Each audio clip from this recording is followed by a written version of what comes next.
NewsNation contributor and Democratic strategist and J-Lo enthusiast, which is why you are... Are you? Am I? Now you For are. the purpose of tonight's segment. Sure. All right. Sure.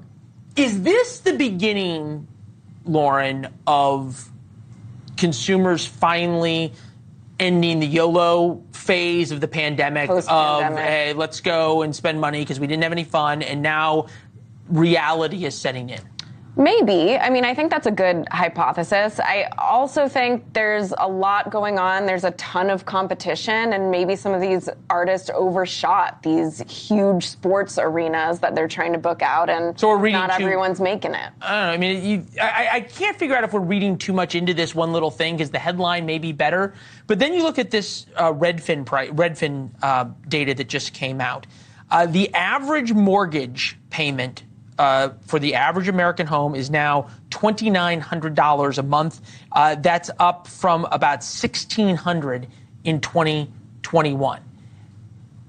And is that, Kurt, why two-thirds of Americans say they feel the state of the economy is poor? Yeah, because nothing hits closer to home than, your home.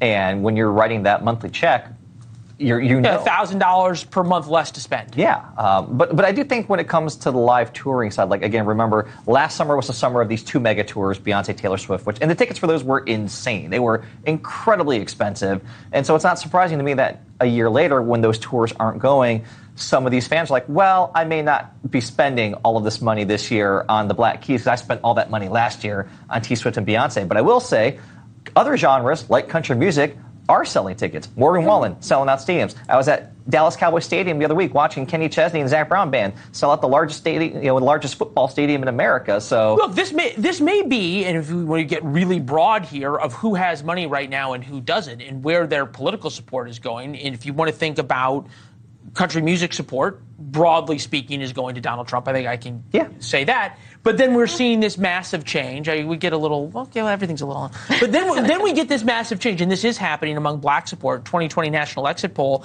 87% Joe Biden, Donald Trump 12. 2024 presidential election poll, 72% Joe Biden, 18% Donald Trump.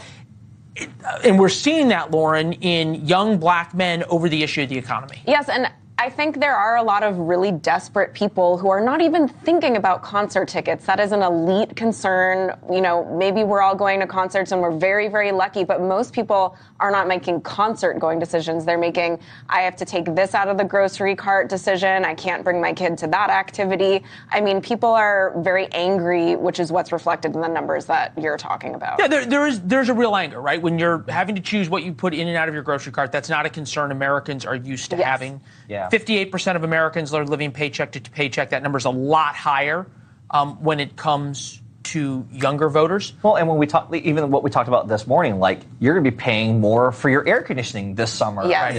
At least 7% more than you did last year. It's like parents are having to budget now in a way where they're assuming higher costs than they've ever had for food, for just basic utilities, for home rent. Like, that money's got to come from somewhere, and like you said, the first place you go to find that money is the fund budget. You get extra points and you get extra donuts tomorrow for acknowledging that the three of us were at your service this morning, starting at 6 a.m. to 9 a.m., and we will be back tomorrow morning, 6 a.m. to 9 a.m. for President Biden's speech.